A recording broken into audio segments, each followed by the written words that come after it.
essa demanda do médico, não tem nenhuma outra profissão com exercício tão claro do exercício empreendedor quanto o médico. O médico é um empreendedor nato.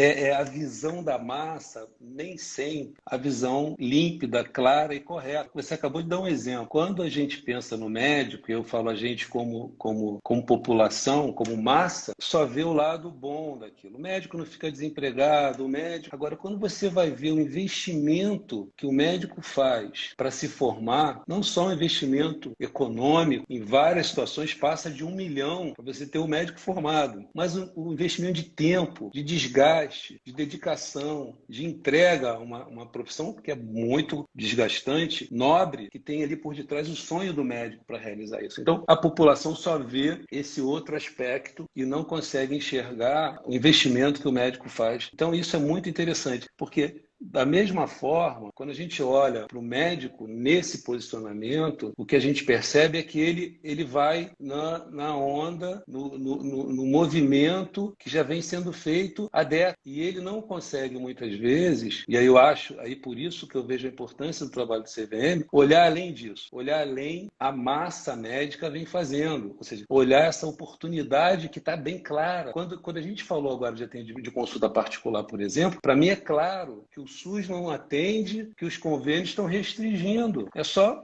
é claro, os convênios estão restringindo por uma questão também de controle do processo produtivo, controle dos custos na cadeia produtiva. E mesmo que o médico queira, hoje, em muitas situações, o convênio pode ser um alavancador, em vários momentos, se a estratégia for bem utilizada pelo médico, se ele souber entrar e souber sair, souber para que ele está ali, isso é uma coisa vencedora, mas não se enxerga dessa maneira. Eu só vou dar um exemplo aqui, eu estou comentando do convênio, eu tenho o privilégio lá na DOC, primeiro de ter uma equipe fantástica que me acompanha, que está com a gente esse tempo todo. E também da gente ter uma publicação que é a revista DOC, publicação que está indo agora para o 14º ano e que só fala de carreira médica e gestão e saúde. Então, uma publicação dedicada 100% ao tema. E aí eu tenho o privilégio de primeiro lidar com mentores fantásticos, produzindo conteúdos importantíssimos da classe médica e também visitar cases, né, que me inspiram também. Um tempo atrás eu vi um case muito interessante de uma dermato que atendia numa rede privada, nas condições que você mencionou, condições, muitos pacientes por dia, né, um volume de atendimento alto, uma remuneração não compatível com a qualidade dela. E aí, quando a gente... e ela tinha um consultório dela privado. Nessa rede, ela atendia dermatologia clínica, tinha um consultório dela de dermatologia estética. E aí a gente foi entender qual era a estratégia que estava por detrás. Ela tinha ali um volume enorme de pacientes de dermatologia clínica que, num dado momento, tinha um contato com o bom atendimento dela, o bom serviço dela, a qualidade do trabalho dela, e isso, naturalmente, deságua com o consultório privado dela. Então, a estratégia dela, esse fluxo gigante que ela estava de paciente que ela atendia nessa estrutura privada, nessa rede, para ela era um investimento. Ela via como um investimento de solidificação da marca dela, né, e de deságue no atendimento privado dela. E ela tinha uma estratégia de saída disso. Então é muito interessante que mesmo esse cenário complexo que eu comentei, você tem vários buracos, oportunidades e coisas, às vezes, uma dicotomia, às vezes até no discurso que a gente está falando. Olha, convênio não é bom. No geral, não é bom. Mas se você tiver uma estratégia para usar em algum momento esse recurso ou essa iniciativa, isso pode ser uma estratégia vencedora também. Sim, a gente tem alunos, por exemplo, dermatologistas, ortopedistas, até dermatos também que fazem exatamente isso, essa alavancagem, né? E aí, quando eles colocam na ponta do lápis o valor da consulta com exames, procedimentos, e aí o valor da hora, torno por hora trabalhada, é interessante para eles. E aí eles conseguem, por ser dono, né, do consultório, eles conseguem até espaçar o tempo de consulta, conseguem melhorar a qualidade. Depois de fazer o CVM, óbvio, melhora também ali a consulta, pós-consulta, né? Estrutura ali melhor os POPs da secretária. E a gente tem cada vez mais falado isso, tá, Renato? Eu sei que você conhece um pouco do nosso trabalho, mas eu faço questão de reforçar aqui, não só para você, mas para as 50 pessoas que estão ao vivo, que a gente não fica nesse eu contra eles ou nós contra eles. A gente é só a favor da boa medicina. E ela deve ser exercida, e isso é uma coisa que a gente não deve se afastar. Seja você médico do SUS, atendendo plano, clínica popular, não importa. Se você você não se afastar disso,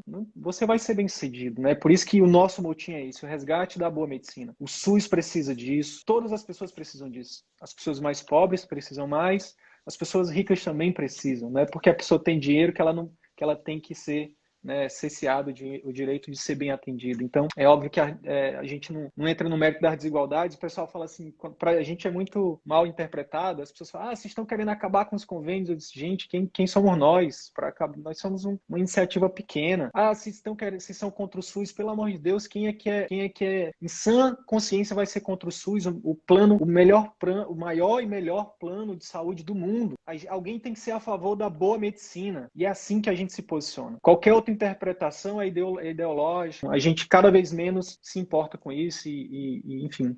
E aí, Renato, eu queria avançar. Você falou que existem oportunidades e ameaças. Eu queria que a gente, se você puder trazer algumas oportunidades, trazer à tona, deixar mais claro, né, para as pessoas que ainda não estão enxergando essas oportunidades, né, mesmo agora, uma das perguntas que eu mais recebo: será que realmente vão ter pessoas que vão pagar por uma consulta particular? Será que na minha cidade, Rio de Janeiro, São Paulo, grande capital, eu vou conseguir tamanha a saturação de mercado? 32 mil médicos, mais ou menos, por ano, a partir dos próximos anos? O que você me diria sobre isso? Olha, eu acho que a complexidade, as ameaças são proporcionais. Assim como o risco no investimento ele é proporcional à rentabilidade, ao retorno, eu acho que a gente vive esse gap, essa ampliação entre ameaça e oportunidade ampliou. Ou seja, nós temos mais oportunidade, mas também temos mais ameaça. Eu acho que assim, a primeira oportunidade você colocou muito bem. É uma oportunidade que vem de um movimento de financiamento próprio da saúde. A população, o indivíduo brasileiro está disposto a pagar pela saúde. Ou seja, isso daí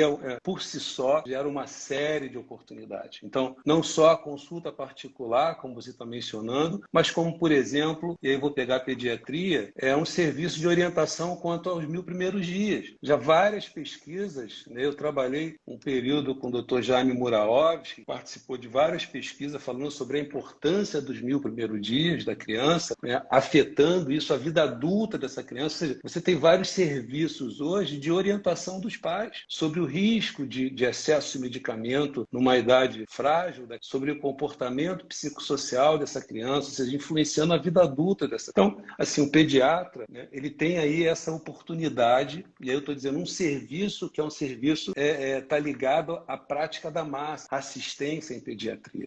Esse movimento maior de financiamento próprio da saúde ou de valorização da saúde, isso aí por si só gera uma oportunidade enorme de uma série de serviços. Aí eu exemplifiquei na pediatria, mas a gente tem, por exemplo, na medicina do esporte, isso é bem claro, na ortopedia isso é bem claro, essa visão de que o serviço em saúde passou a ter um valor maior para a população e que boa parte dela está disposta e tem condições de arcar com esse serviço. Então, acho que esse é o grande barato. A outra oportunidade que eu vejo é de, pensando no médico, na sua missão maior, que é de levar saúde, não só na assistência, mas na informação e na educação, a gente tem uma oportunidade muito grande de contribuir com o nosso expertise. Sou daqueles que acreditam que o médico, quando ele vai para fazer medicina, ele está pensando em realizar um sonho, ele tem um propósito, ele está ali por uma missão.